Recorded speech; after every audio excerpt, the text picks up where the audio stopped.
ప్రభువు నామానికి నా వందనాలు. ఈ సమయం ఇచ్చిన దేవునికి, పాస్టర్ గారికి నా వందనాలు. చిన్న ప్రార్థన చేసుకొని నేను చెప్పబోయే 6వ మాటను ప్రారంభిస్తాను. మహాపరిశుద్ధుడైన మా తండ్రి, జీవగలిగిన నాయన, జీవాధిపతి, నీకు వందనములు, స్తోత్రములు ప్రభా. నాయన తండ్రి, ఇటు గొప్ప భాగ్యాన్ని నాకు అనుగ్రహించావు ప్రభా. నీ మాట చెప్పే కృపను నాకు అనుగ్రహించావు ప్రభా. నా జ్ఞానం అయితే కాదు కానీ నాయన ప్రభా, నాకైతే ఏమీ తెలియదు ప్రభా. నీవు నాతో ఉండి ప్రభా, నేను నీ మాట చెప్తూ ఉండగా నాయన నీ ధైర్యం ప్రభా, నేను ధైర్యం కలిగి నేను తడబడకుండా నీ మాట నేను చెప్పగలటకు నాకు నీ కృప నాకు అనుగ్రహించి నాయన తండ్రి. ఆమేన్. నేను చెప్పబోయే 6వ మాట, యేసు ఆ చిరుకను పుచ్చుకొని సమాప్తమైనదని చెప్పి తల వంచి ఆత్మను అప్పగించను. యోహాను సువార్త 19:30 వచనంలో సమాప్తమైనది అని దేవుడు చెప్తున్నాడు. అయితే ఏంటి సమాప్తమైనది అంటే, దేవుడు పని అయితే కాదు కానీ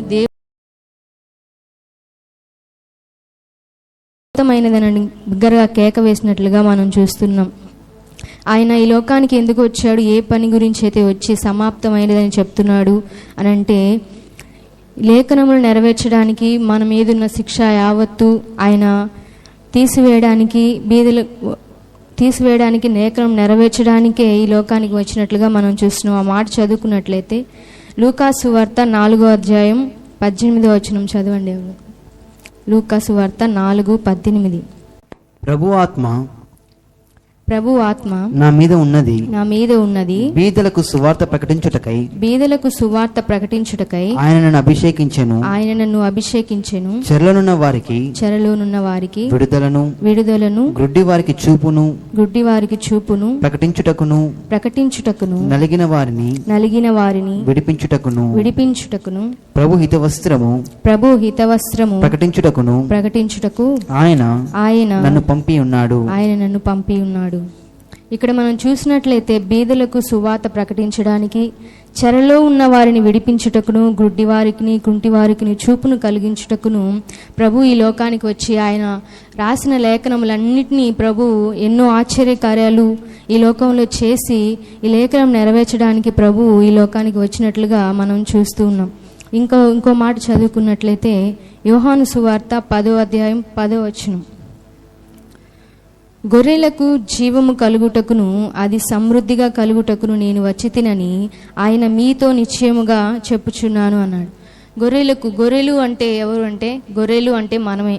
గొర్రెలుకి మంచి జీవం అంటే, మనము పాపంలో పడిపోయి ఉన్నప్పుడు మనకు మంచి జీవం కలిగించడానికి ప్రభు ఈ లోకానికి వచ్చాడు. మన మీదున్న శిక్ష యావత్తు అంతా పోగొట్టడానికి ఆయన మనకు మంచి కాపరిగా ఈ లోకానికి వచ్చినట్లుగా మనం చూస్తున్నాం.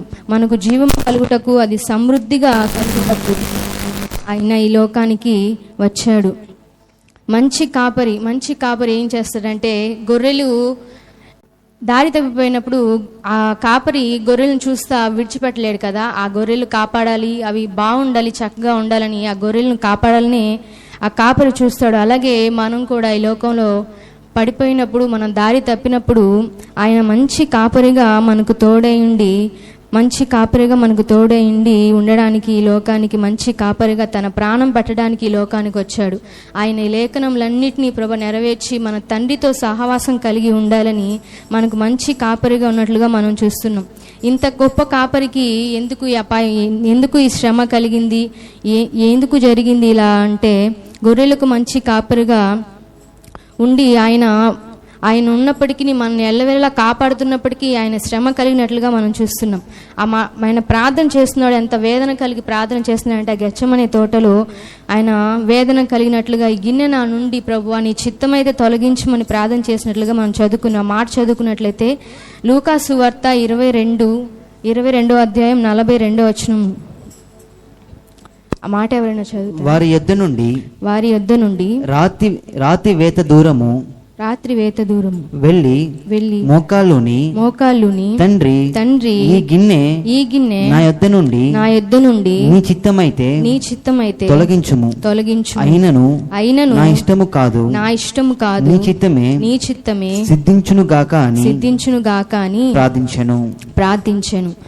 ఆయన ప్రార్థన చేస్తున్నాడు. ఏంటి అంటే, ఇంత శ్రమలో ఇంత వేదనలో కూడా ఆయనకి తెలుసు నేను సిలువ వేయబడతాను, నేను మరణిస్తానని ప్రభు తెలిసినప్పటికి కూడా ఇంత శ్రమలో మనమైతే ఉండలేం కదా. నాకు ఇంత శ్రమ కలుగుతుందంటే మనమైతే అమ్మో ఇది నా వల్ల అయితే కాదు, నేను వదిలిపెట్టేస్తాను, నేను ప్రార్థన చేయని ఏం చేయను మనమైతే వదిలేస్తాం. కానీ మన ప్రభువు అయితే ఆయన మరణిస్తాడని చెప్పి అంత వేదన ఉన్నప్పటికీ కూడా ప్రభువు నీ చిత్తమే జరగాలయ్యా, నాదైతే ఏమీ లేదని, నీ చిత్తమైతే ఈ గిన్నె నా నుండి తీసివేయి, నీ చిత్తమే సిద్ధించునుగాక అని ఆయన ప్రార్థన చేసినట్లుగా మనం చూస్తున్నాం. అంత గొప్ప శ్రమ కలిగి ఉన్నప్పటికి కూడా దేవుడు తండ్రి చిత్తాన్ని నెరవేర్చడానికే ప్రభువు ఈ లోకానికి వచ్చినట్లుగా ప్రార్థించినట్లుగా మనం చూస్తున్నాం. ఇంత గొప్ప శ్రమలో కూడా దేవుడైతే ఆ సహవాసాన్ని విడిచిపెట్టలేదు, ఆయన ప్రార్థన చేయడం విడిచిపెట్టలేదు.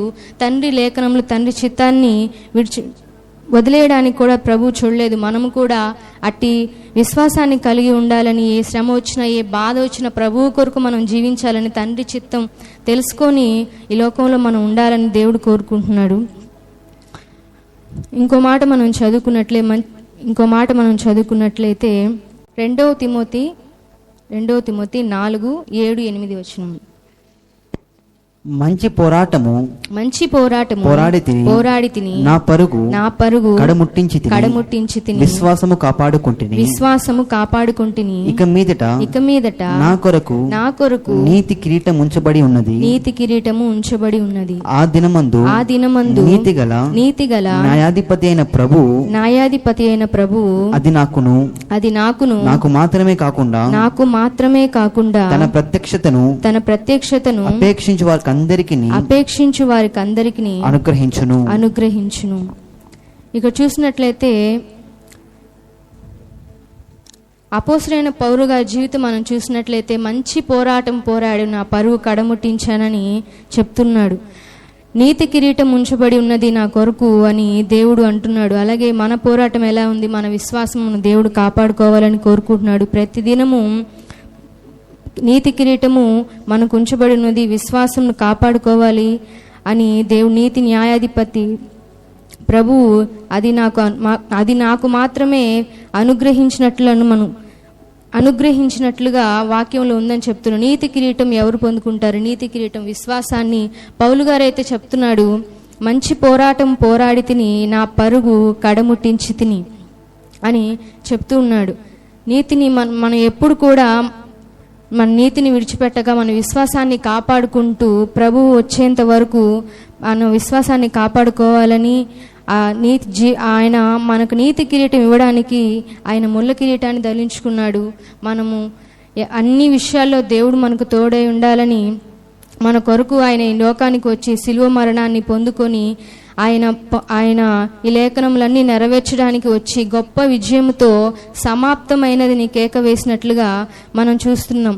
అలాగే మనము కూడా ఈ లోకంలో ప్రభువు కొరకు జీవించాలి. మంచి పోరాటం పోరాడి మన విశ్వాసాన్ని కాపాడుకొని మనం మరణించిన తరువాత మనం కూడా అయ్యా ఈ లోకంలో నేను ఇంత శ్రమ పొందాను, మంచి పోరాటం పోరాడని మన ఆత్మను దేవునికి అప్పగించే వారిగా ఉండాలని దేవుడు కోరుకుంటున్నాడు. ఈ కొద్ది వాక్యాన్ని దేవుడు దీవించును గాక. ఆమేన్.